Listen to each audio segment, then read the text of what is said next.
Hello, I'm Shavonnah Schreiber, the co-host, executive producer, and the eighth wonder of the world, co-host of Culture Club HTX.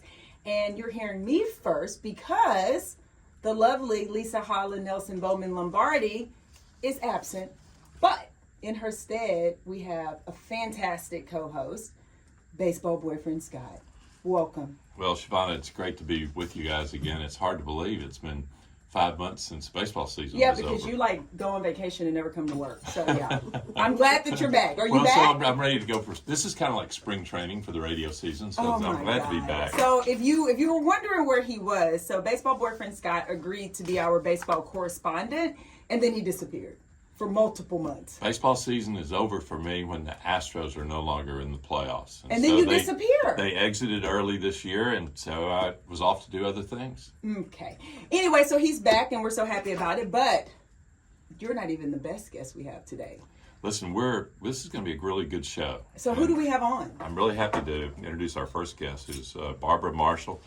You know, Barbara is someone who's lived an interesting life. She's a Texas girl, but spent times in other places, which I'm sure we'll hear about. Graduated from college in Michigan at Hillsdale College. Started a career in retail.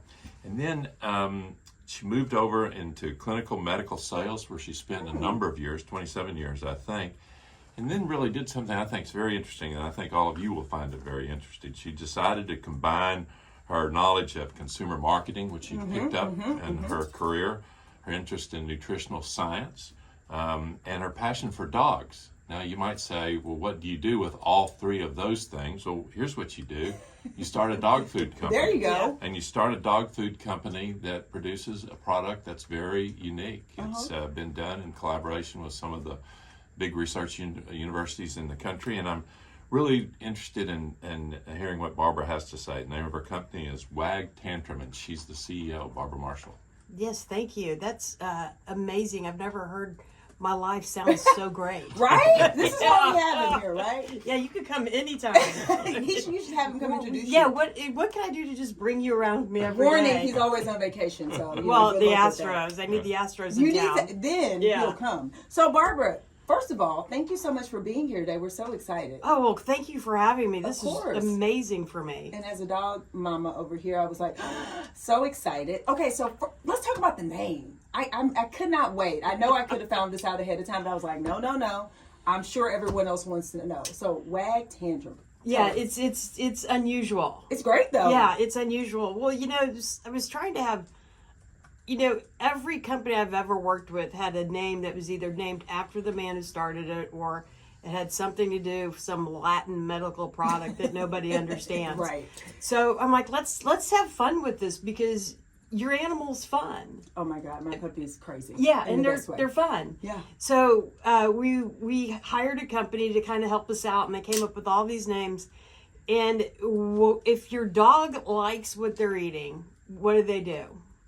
Wag and wiggle around. They wag and they kind of create a little tantrum. Yeah. So there's WAG Tantrum. So create a tantrum when you feed your dog. Oh, how clever. Yeah, it's fun. Super clever. Okay, so WAG Tantrum was born from your desire to rethink what it meant to have for healthy dogs, right? And what does healthy mean as it relates to dogs? So what was the moment? So Baseball Boyfriend Scott kind of talked about how you decided to open this, but when did you say, okay, this is the problem that I'm going to solve for pet owners? Like, when did that come to you? I was in East Jeff, New Orleans, Louisiana hospital. Okay. I was like, what? Okay. In the cath lab with the doctor. We were doing an AFib case, and I had this amazing dog that I just got at home, and she was sick all the time. And I was telling my doctor about it, and he's like, well, you know almost more than anybody. Why don't you just start cooking for him? I'm like, you're right. I could probably fix this problem if I wanted to. Yeah. So what I did is, the fortunate thing is, at the time I was working for a medical startup, and I would go around the country, like UCLA, Northwestern, Mayo Clinic. Every single one of these teaching hospitals has an animal lab. All of them. They just don't have signs this way to the animal lab. So I had the doctors that I worked with, asked them to make me an appointment to talk to the lead vet. So I would go talk to the lead vet, and I would go through all my symptoms. This is what's wrong with my dog. And they're like, it's what you're feeding him. I'm like, no, it's not, because I'm feeding him the best food I possibly can. My vet's telling me what to do. And he's like, every single one of them, like, nope, it's all goes back to your food. And I'm like, you're kidding. And they were all adamant about it. And if you think about it, back in the day in the Catholic, so 84 to 92% of a dog has the same genetic makeup as we do. So if the dog performed well on, cancer drugs, lotions, anything medical, it's going to perform well in a human trial. So you don't waste that money, trying to, use it on rats or mice or whatever. So before they had all the rules, we used dogs to do everything. And I'm like, well, and it stands to reason. If we feed ourselves McDonald's every day, we're not going to grow old and we're not going to grow well. We're going to be miserable. And we all see those people every day in our lives. So just started thinking, well, let's start feeding the dog the way I feed myself. If I want to be happy and healthy, let's just start doing it better. And I was told by 5 physicians that my dog would die before the age of 5. Oh, wow. What kind of dog was this? It's a boxer. Oh, she I had a boxer too. Stage 2 cancer on her ear at 6 months old. She died when she was 11. Wow. So I consider that. You were doing something right. I did. And it was all in her food. Once I switched her food and I started doing this, literally within 3 months, I had a different dog on my hands. Right. So then basically it was your own experience with your own dog that prompted you to do it. Yes. And so, tell us what makes Wag Tantrum as a dog food, different than just, standard dog food. Well, there's all different types of dog food out there now. There's, your kibble, and there's all these fresh ingredients. We're the only ones that we're truly organic. And it's so important for all of us to eat organic. Just because, it's no secret. We're farming out our farms. The soil is depleted of the nutrients. And if we go organic, it's just better for us. And if we go organic with our dog, we can take out a lot of the pesticides and stuff that you get in regular foods. Dogs pick up pesticides all day long when they go to the park and they walk and then they lick their feet. So they're going to get that with their, so let's fix what we can, and we can fix what they eat. So and the difference is you can truly eat it. It is made in a truly human grade kitchen, and you can eat it. And the difference is, we source our food where most people shop. We look for the best deals and the best buys, but every now and then we're shopping at Costco because they usually have the largest amount of organic food available. So it's truly food you eat. So Barbara, you mentioned, your materials mentioned human grade ingredients, and so that's what you're talking about. You're talking about food that Shavonnah and I could go eat ourselves. Yes, and you should. And that's interesting, because you think about how dogs and people have evolved and how our eating habits have evolved over time. And there's a lot of this farm to table movement and other movements to get us to eat more healthy food in a way that perhaps our ancestors ate. And is that what we're trying to do with dogs too? Are we trying to get a dog to eat the way a dog Paleo, ate basically. when it was in the 1800s? Or are we just trying to eliminate some of the bad effects of materials that have crept into dog food and our food in the 20th and 21st century? Yeah, I think... that was a long question. Did that make sense? He's an attorney. Y'all know that, though. Keep going. I think, dogs a long time ago lived a lot longer than they're living now. See, I didn't actually know that. So, it's 80% of all dogs over 10 usually get some type of cancer. The majority of it is fatal. And why is that? Well, it's because we're feeding them processed foods. It's the same thing for people as it is for dogs.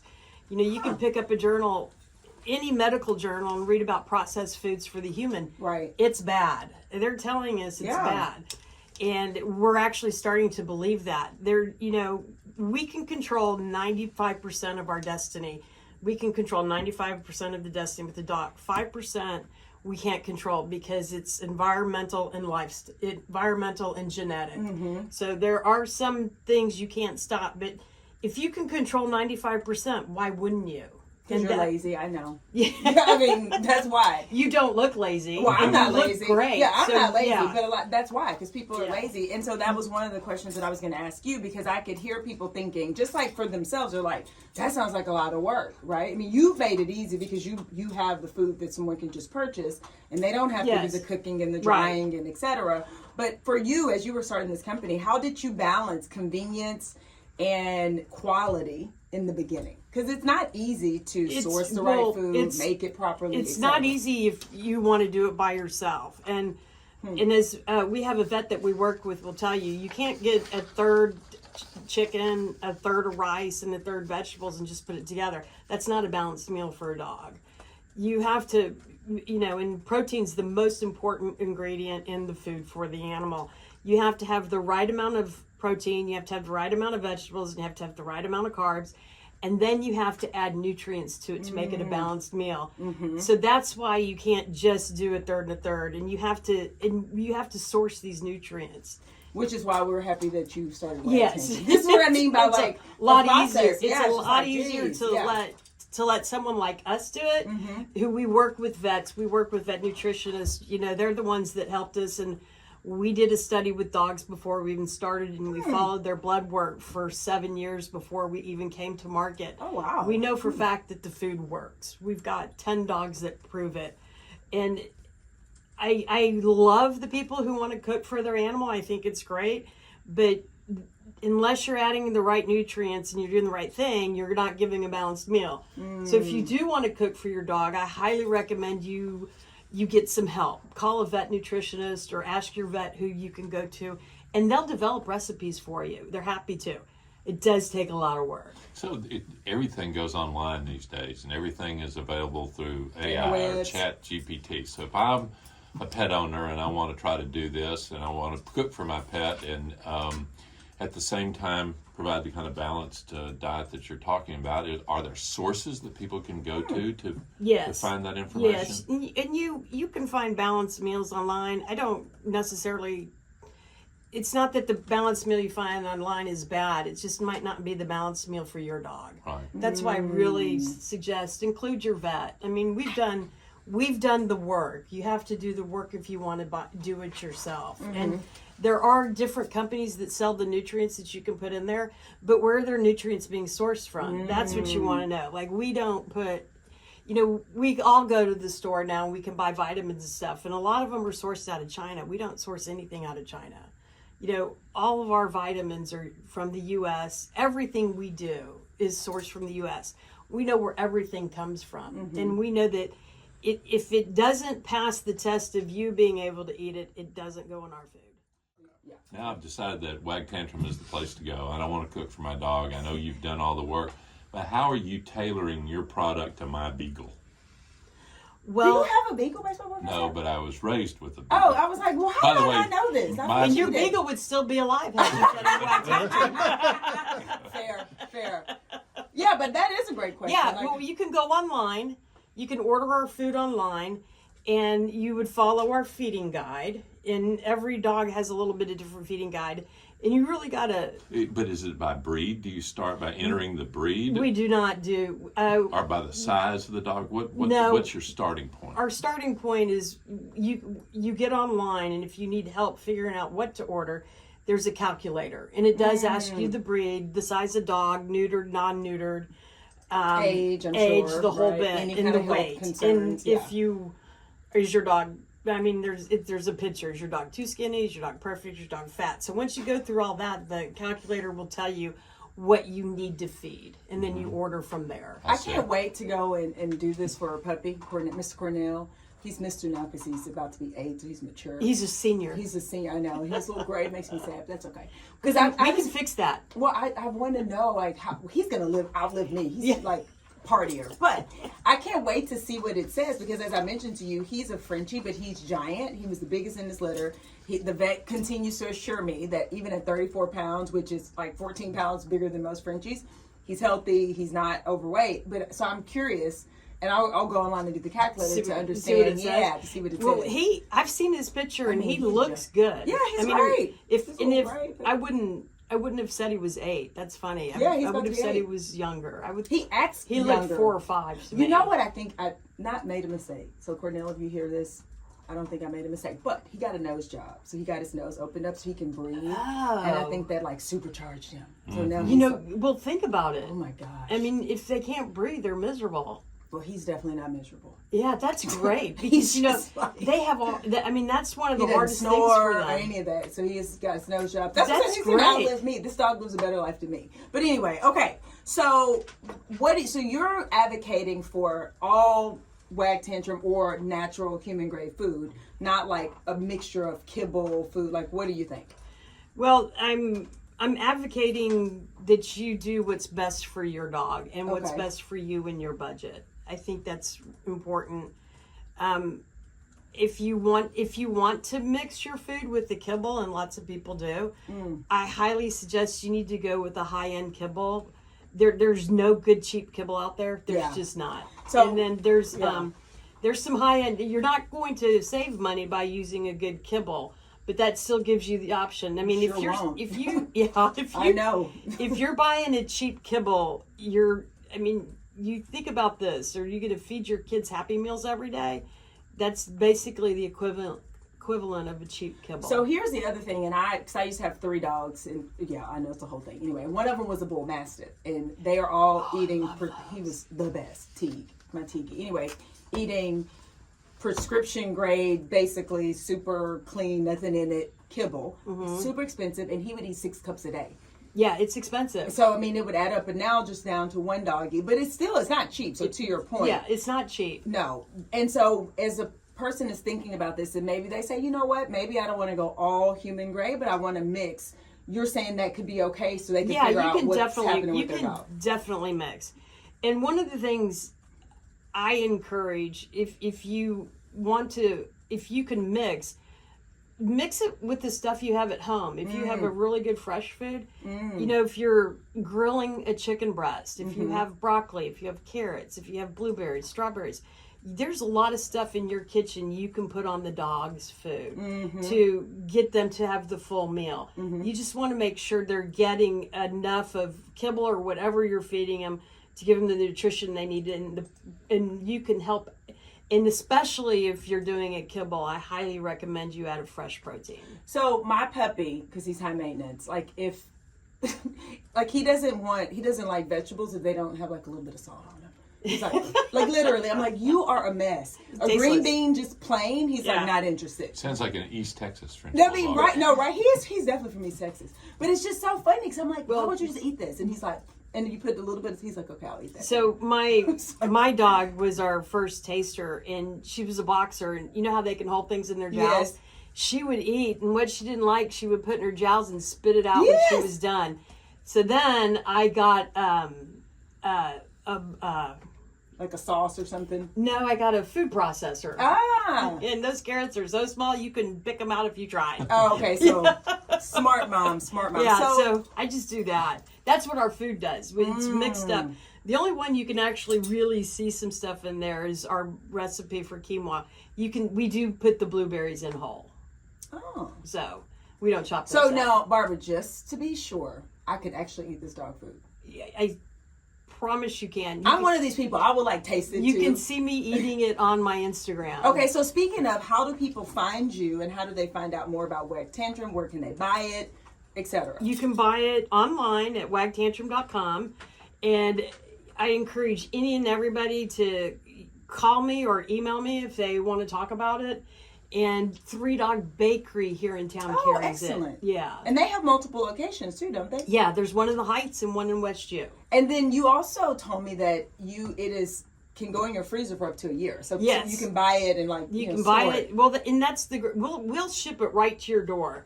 But we ask that you buy X amount because shipping Sure. is just outrageous now.